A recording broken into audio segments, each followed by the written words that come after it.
and to condemn these acts, not just in private responses to emails as has been done in the past, but publicly and loudly to take the steps necessary to halt this divisive behavior. Because no community should have room for people who use their elected positions to terrorize and harass their citizens. We teach our children that our actions have consequences. Let there be consequences to these actions as well. Thank you for your time. Thank you.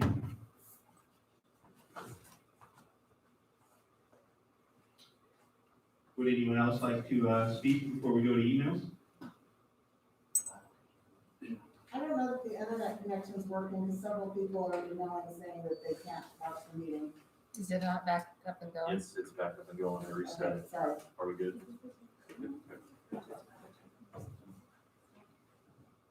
Again, this section is for agenda topic items. Would anyone know there is another section at the end of the meeting for any topic? Does anyone else wish to address the board concerning any agenda topic items? Ashley, do we have any emails concerning agenda topics, please? No. Thank you. Section 6, consent agenda items. Does anyone wish to pull anything from section 6, please? Seeing none, I need a motion to pass 6.1 through 6.9. So moved. Ashley, we roll call. Who seconded that? Thank you. Phipps. Yes. Rush. Yes. Maddox. Yes. Barry. Yes. Worley. Yes. Bryant. Yes. And Brewer. Yes. Section 7, personnel consent items. Does anyone wish to pull any of these items? Yeah, I want to pull 7.13.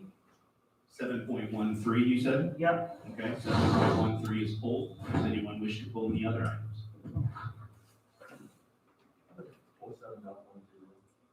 7.10. Anyone else? I need a motion to approve 7.1 through 7.9, 7.11, 7.12, 7.14 through 7.29, please. So moved. Is there a second? Second. Ashley, will you roll call it? Worley. Yes. Bryant. Yes. Maddox. Yes. Barry. Yes. Rush. Yes. Phipps. Yes. And Brewer. Yes. 7.10, let's take him in order. Pat, you pulled 7.10? Sure, I just wanted to recognize that Miss Lex was resigning, and she's been such a great teacher. My son had her; she was just absolutely fantastic. And so I just wanted to recognize her and thank her for her years of service. Thank you. Need a motion to approve 7.10. So moved. Is there a second? Second. Ashley, will you roll call? Maddox. Yes. Barry. Yes. Rush. Yes. Phipps. Yes. Worley. Yes. Bryant. Yes. And Brewer. Yes. 7.13, Srini. I just wanted to take a moment to recognize Miss Stephanie Hagen's commitment to our school district. I got to know her when my daughter was a part of a key club, and I have always admired the level of dedication she has towards her students. So I wish her all the best in her retired life, and I'm very grateful that the Ball-Chatham School District had the opportunity to have her as a math teacher and a key club coordinator. Thank you. Need a motion to approve 7.13, please. Second. Ashley? Barry. Yes. Phipps. Yes. Rush. Yes. Maddox. Yes. Bryant. Yes. Worley. Yes. And Brewer. Yes. Section 8, personnel action items. I have a resolution to read for 8.1. The honorable dismissal of the 2020-21 mentors. Whereas the following personnel were hired on a one-year only basis as 2020-21 mentors and lead mentors, now therefore be resolved that the Board of Education hereby honorably dismiss the 2020-21 mentors and lead mentors from employment for the reason of expiration of temporary employment, such dismissal to take effect at the end of the current school term. The Board of Education hereby authorizing and directing the President and Secretary to give those listed below written notice of such termination. Need a motion to approve, please.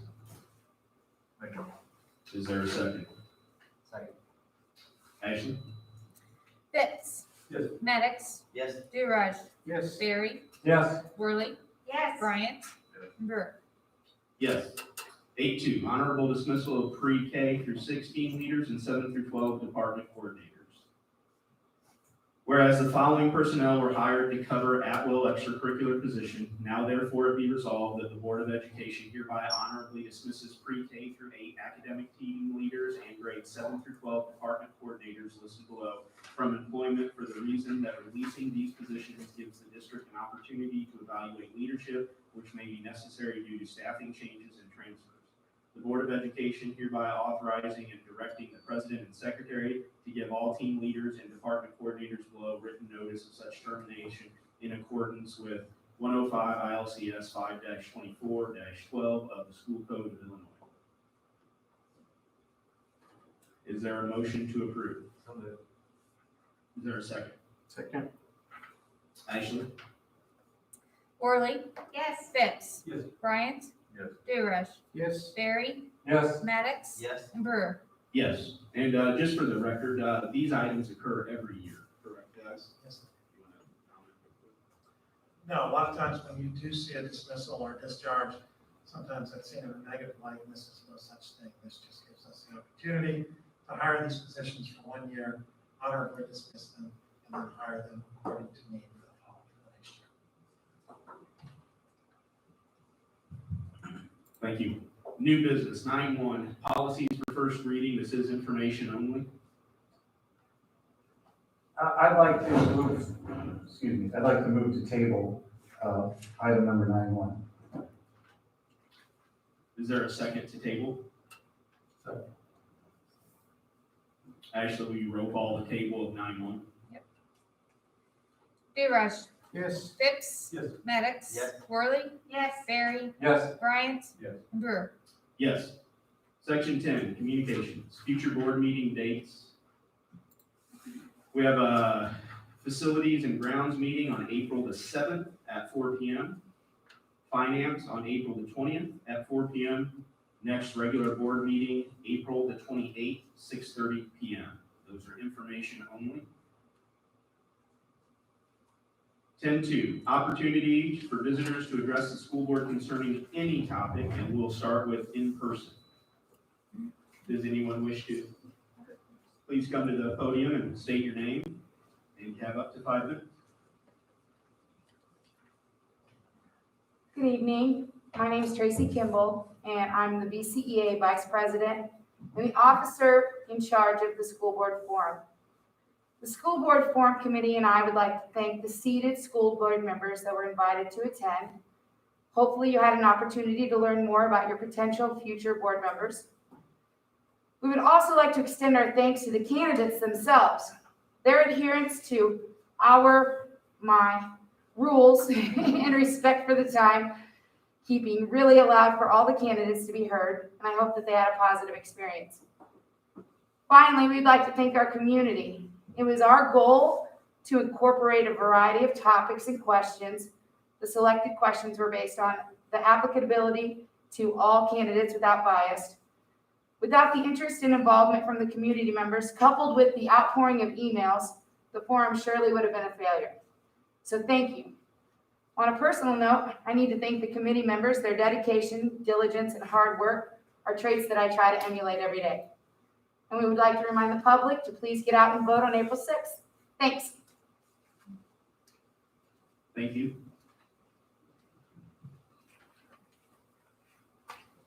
Hello, my name is Julie McAllister, and I'm the school counselor at Chatham Elementary School, and that's how I'm addressing you this evening. At Chatham Elementary School and at all the schools across our district, we teach our students to be proud to be a Titan. We teach them that in order to be a Titan, they need to be respectful, responsible, and safe. Our students learn that being respectful means using kind words when they speak to others. They also learn that being respectful means knowing that we will not always believe the same things as other people believe, and it's okay to have our own feelings and our own beliefs. They learn the right way to disagree with someone that doesn't agree with what they're saying. And they learned that that's to use kind words and explain why they feel differently, using I statements and using facts. And then they learned that they need to listen very closely to what the other person is saying. And sometimes, in the end, they learn that it's okay to agree to disagree, because we're not all the same and we all have different beliefs and different thoughts. And wouldn't it be a boring world if we were all the same? Throughout our district, our students learn about being responsible. We're responsible for our words and for our actions. Words are powerful. Words have the power to do great harm, but our words also have the power to do great good. We also teach our students to be respectful, responsible, and safe when they are online. Our students learn that anything a person says or posts online will be there forever. You can't take it back, it doesn't go away. We also talk about how easy it is to say disrespectful things to other people online, because you can't see the emotion or reaction of the person you're addressing. You lose that empathy piece. When you can see how somebody responds to the words you say, you can temper your words. Or you can realize, oh wait, I made a mistake, I need to take that back. Online, you can't do that. Those words are out there forever. Our children hear the things that we talk about, and they see the things that we do, each and every one of us. Even when we don't realize that they're listening or watching. In the United States, we are very blessed to have the freedom of speech. However, the freedom of speech does not give you freedom from the consequences of the speech that you choose to say. In closing, I would like to ask that the board members, the people in this room, the people who are watching at home right now, stop and think. Are your words and your actions modeling what is best for our children? In the end, that's what all of us should consider before we speak or act. Thank you. Thank you.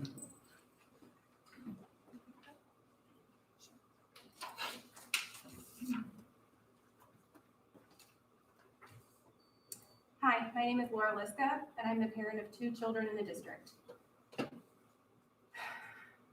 Members of the board, I would like to address my concern with the behavior and actions I've seen lately from members of the board.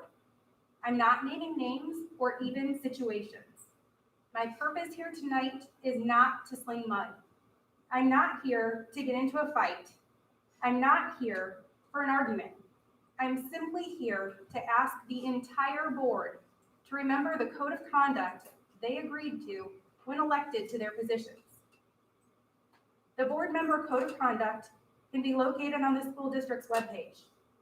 There are 12 standards and principles listed in this code of conduct. I encourage every parent in the district to read it in full, and I'll just be mentioning a few highlights here for the sake of time. Standard 1, I will represent all school district constituents honestly and equally, and refuse to surrender my responsibilities to special interests or partisan political groups. I will avoid any conflict of interest or the appearance of impropriety, which could result from my position, and will not use my board membership for personal gain or publicity. I will take no private action that might compromise the board or administration, and will respect the confidentiality of privileged information. I will encourage and respect the free expression of opinions by my fellow board members, and will participate in the board discussions in an open, honest, and respectful manner, honoring differences of opinion or perspective.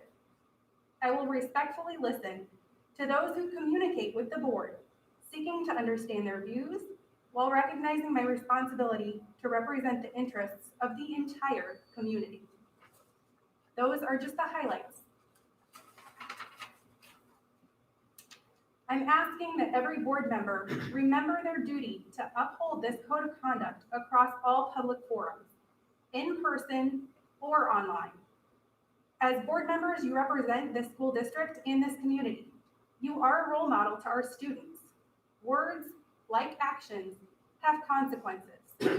Be mindful of the words you choose. I know that not all board members need this reminder. I'm asking all board members to hold each other accountable. We expect respect from our students and our staff. We should demand it from our board. Disagreement is inevitable. Polite debate, facts, and mutual respect are a must. Bullying cannot be tolerated. This district has adopted the saying, one district, one family. It's time we all start to act like it. Our community has been asleep. I have been asleep. But please know, we are wide awake now.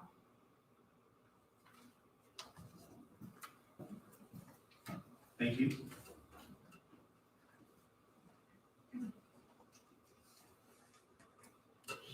Kim Savage, thank you.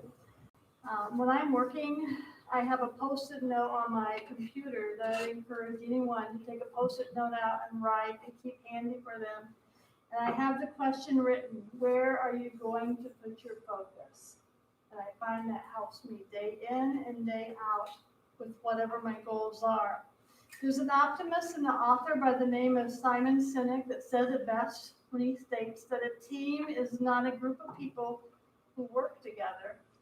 A team is a group of people who trust each other. And in light of all I've been observing, listening to, and leaning into, it brings me to the question, is this team working together and trusting one another? I see tired faces across this district, exhausted Titans. Our district, our family is hurting. Our family, our one team. We say that we are one district, one family. And I wear that shirt proudly tonight. But what I see is that it's a district growing apart. As I was preparing and thinking about what I wanted to say tonight, I kept rehearsing in my mind, act, don't react, Kim, act, don't react. As I think through all I wanted to say and bring to light of what I am learning and feeling. That's what I have to tell myself. And I have to practice the pause. But I decided I just have been practicing the pause long enough after watching the previous board meeting, reading numerous finger-pointing comments and hearing from so many that are unnecessarily being hurt and even misjudged. I've been leaning in, listening, observing, trying to understand the different points of view. It's been an extremely challenging year for everyone. But when words like, it's been beyond imagined here, it's destroying our community, it's destroying our schools' cultures, our schools' climates continues to echo. It troubles me deeply because I'm responsible for bringing so many educators to this district. In my 19 years, I had the opportunity to write a lot of letter of recommendations to the Board of Education.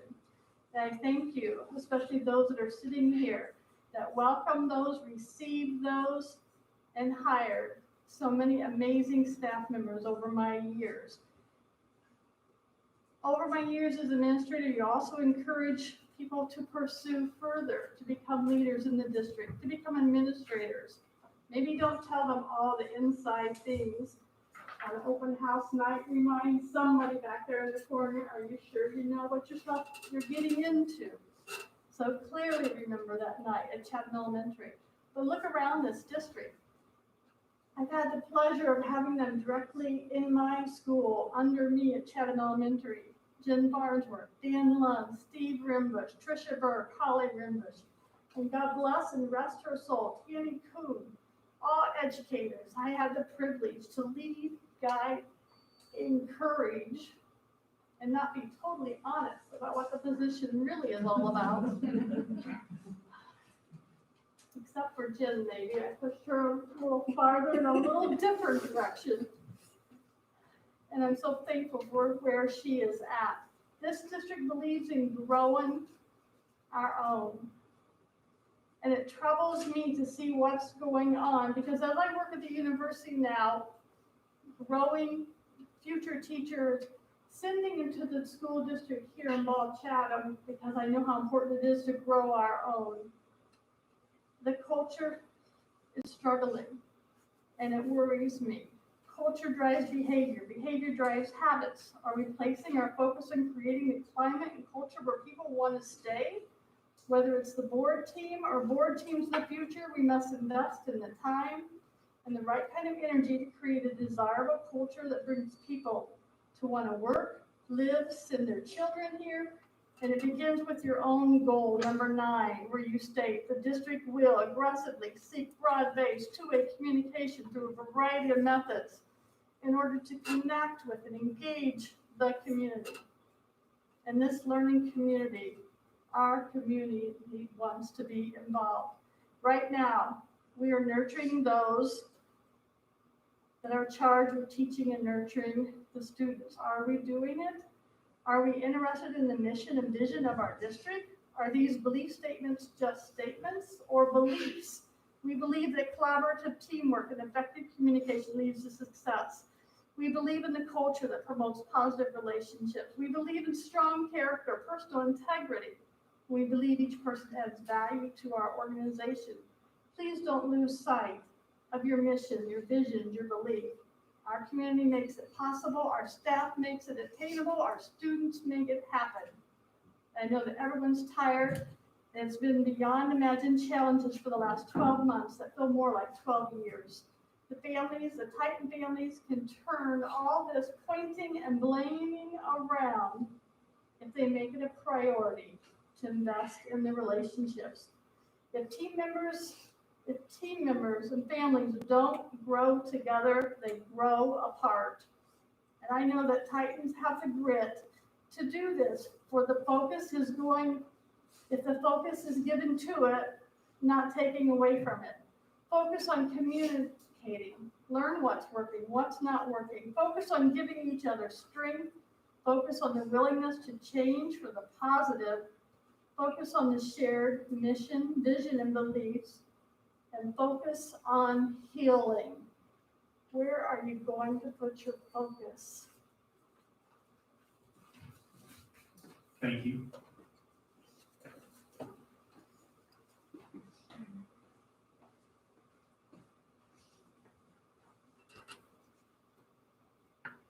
Good evening. My name is Carrie Kath, and I have been a teacher and a tax-paying resident of the Ball-Chatham School District since 1996.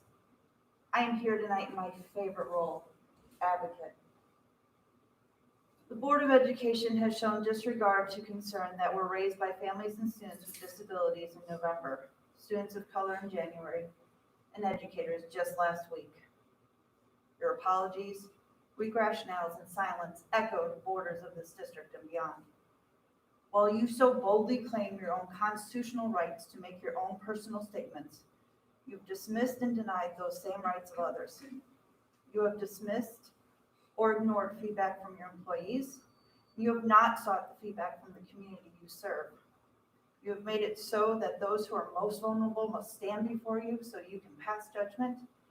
It is not acceptable to shame individuals or groups that want to change from the old normal.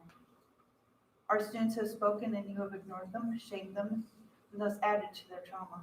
The constant statements, kids are struggling, is a projection of adult feelings on our children.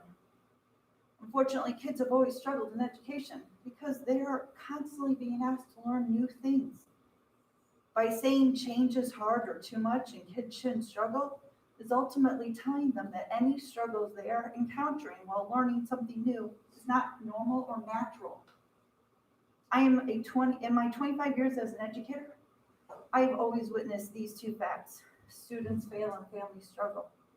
And in the past, we've ignored these facts and just focused on the perception that because not everyone was complaining about it, only a small group was impacted, so we don't have to worry about them. The changes during the pandemic have not brought new problems. The changes we've experienced in the past year have just put a spotlight on problems we should no longer ignore.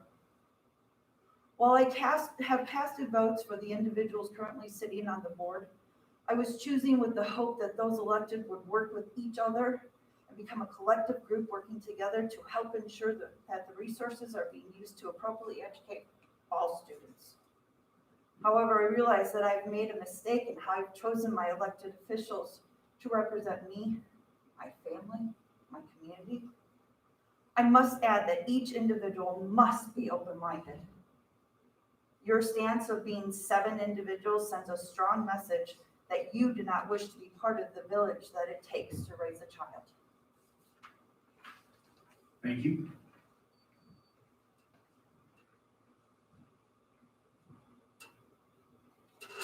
Is there anyone else that wishes to address the board? Ashley, do we have email? I got 2.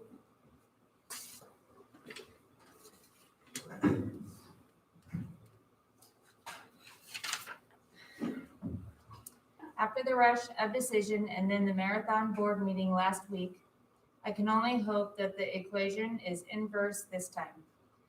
Without consultation, plans are frustrated. With many thoughtful counselors, they succeed. Proverbs 15:22. I think it is charitable to call the 5-2 decision last week courageous, if only because no one was left happy from said decision. Good decisions come from experience. Experience comes from making bad decisions. Mark Twain. The plan at district and building levels are distinctively flawed, but it will be the building leadership and faculty that will make this work. And if this is a success, the Illinois State Board of Education and CDC get the credit. If it isn't, it's on the board and administration. Give me 6 hours to chop down a tree. I will make 4 to sharpen the axe. Abraham Lincoln. Raymond Burnett.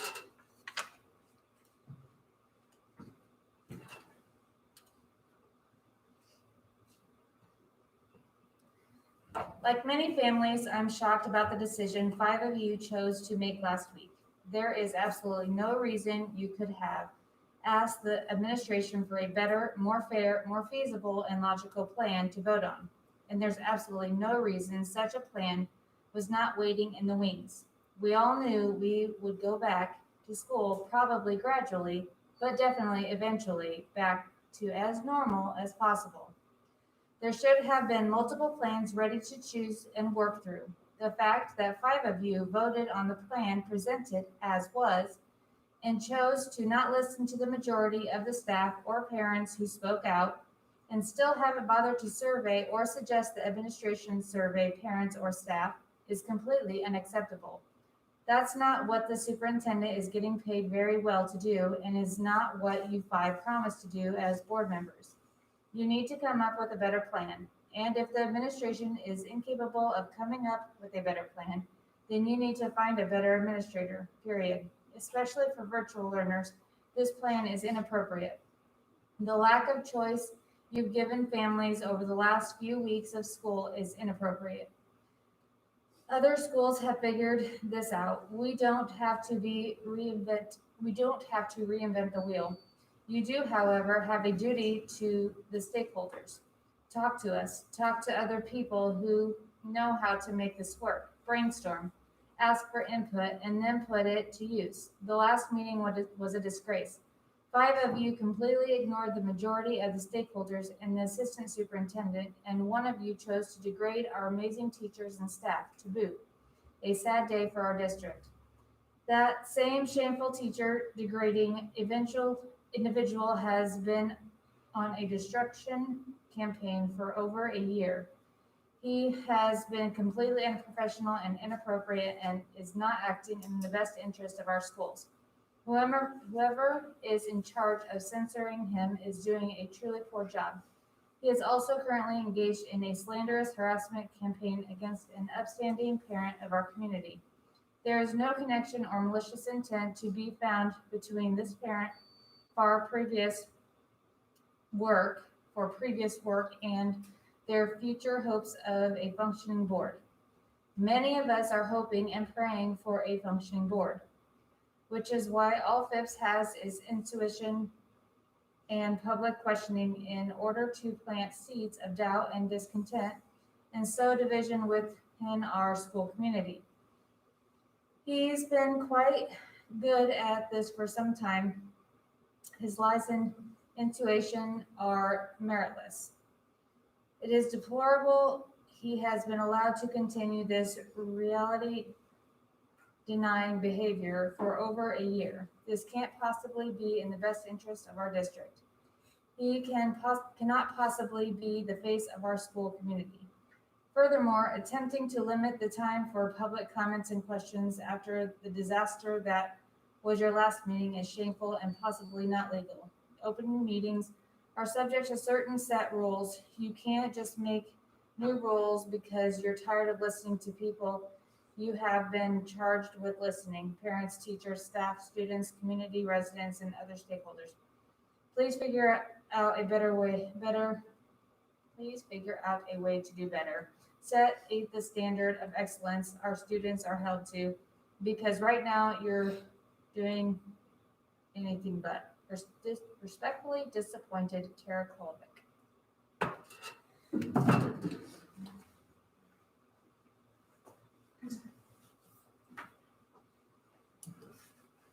Is there anything else this evening?